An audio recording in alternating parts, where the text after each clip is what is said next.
ঘুমের মধ্যে নাক ডাকা একটি কমন সমস্যা। একটি সমীক্ষায় দেখা যায় যে 100 জন স্থূল মানুষের মধ্যে গড়ে 20 জন এবং 100 জন স্বাভাবিক ওজনের মানুষের মধ্যে গড়ে 3 জন মানুষ নাক ডাকে। এবার আমরা আসি কেন মানুষ ঘুমের মধ্যে নাক ডাকে। সাধারণত আমাদের শ্বাসনালীর উপরের অংশে এবং জিহ্বার পেছনের দিকে একটি নরম অংশ থাকে, যেটিকে আমরা তালু বলে থাকি। ঘুমানোর সময় এই তালু এবং আমাদের শ্বাসনালীর পেছনের অংশ ছোট হয়ে আসে। কারো কারো ক্ষেত্রে দেখা যায় এই অংশটি খুব বেশি ছোট হয়ে আসে এবং এর ফলে সে স্বাভাবিক শ্বাস নিতে পারে না ঘুমের সময়। তখন একটি শব্দের তৈরি হয়, একটি শব্দ সৃষ্টি হয়, সেটাকে আমরা বলছি ঘুমের মধ্যে নাক ডাকা। নাক ডাকা একটি সিরিয়াস সমস্যা নাকি অতি স্বাভাবিক ব্যাপার? নাক ডাকা অবশ্যই একটি সিরিয়াস সমস্যা। এই নাক ডাকার ফলে দেখা যায় পেশেন্ট সারাদিন ঘুমের ভাব থাকে, তার ঘুমটি ঠিকমতো হয় না, সারাদিন অবসাদ লেগে থাকে, সে কোনো কাজে কনসেন্ট্রেট করতে পারে না এবং তার সারাদিন একটি অবসাদময় জীবন বা অবসাদময় দিন সে পার করে থাকে। এবং এই নাক ডাকার সমস্যা যদি দীর্ঘদিন থেকে থাকে তাহলে মানুষের দীর্ঘমেয়াদী কিছু সমস্যা হয়, যেমন হার্টের সমস্যা, ব্রেনের সমস্যা, রক্তনালীর সমস্যা, এই ধরনের সমস্যাগুলোতে মানুষ ভুগে থাকে। কাদের ক্ষেত্রে এই নাক ডাকার সমস্যা বেশি হয়ে থাকে? সাধারণত দেখা যায় মহিলা মানুষের চাইতে পুরুষ মানুষ এবং বাচ্চাদের ক্ষেত্রে নাক ডাকার প্রবণতা অনেক বেশি থাকে। এছাড়া যদি কারো ওজন অনেক বেশি থাকে অথবা স্থূল হয়, সেক্ষেত্রে তারা অনেক বেশি নাক ডেকে থাকে।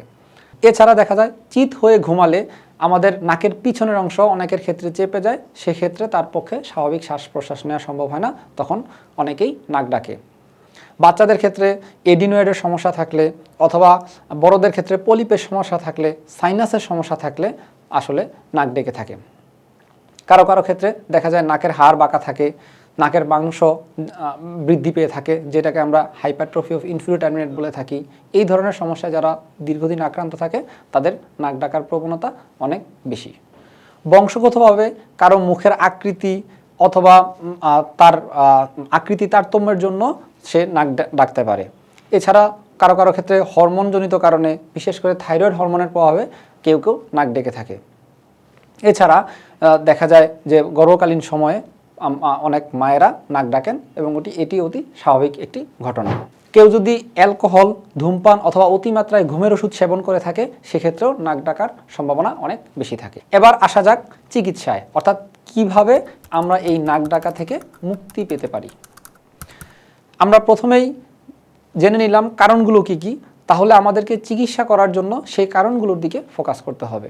দেখা যায় যে স্থূল মানুষের ক্ষেত্রে নাক ডাকার প্রবণতা বেশি, তাই আমাদেরকে ওজন কমানোর দিকে গুরুত্ব দিতে হবে।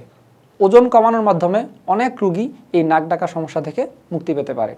এছাড়া চিত হয়ে ঘুমানোর অভ্যাস পরিহার করতে হবে, অর্থাৎ ঘুমানোর সময় কাত হয়ে এক পাশ হয়ে ঘুমানোর চেষ্টা করতে হবে। এছাড়া যাদের ক্ষেত্রে নাকের এডিনোয়েড, বাচ্চাদের ক্ষেত্রে যখন নাকের এডিনোয়েড থাকে সেক্ষেত্রে এডিনোয়েডের চিকিৎসা করতে হবে, অথবা বড়দের ক্ষেত্রে যখন নাকের সাইনাসের ইনফেকশন বা পলিপ থাকে সেক্ষেত্রে এই পলিপ এবং সাইনাসের চিকিৎসা করার মাধ্যমে নাক ডাকা থেকে মুক্তি পাওয়া যেতে পারে। যাদের ক্ষেত্রে নাক বন্ধ হয়ে নাক ডাকার সমস্যা অনেক বেশি প্রকট আকার ধারণ করে, তারা যদি ঘুমানোর আগে মেন্থলের ভাপ নিয়ে ঘুমায় তাহলে সেক্ষেত্রে বেশ খানিকটা আরাম পায় এবং অনেক ক্ষেত্রে নাক ডাকা বন্ধ হয়ে যায়।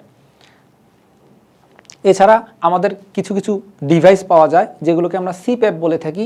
এই ডিভাইস বা যন্ত্রগুলো ব্যবহারের মাধ্যমেও নাক ডাকা থেকে মুক্তি লাভ করা সম্ভব।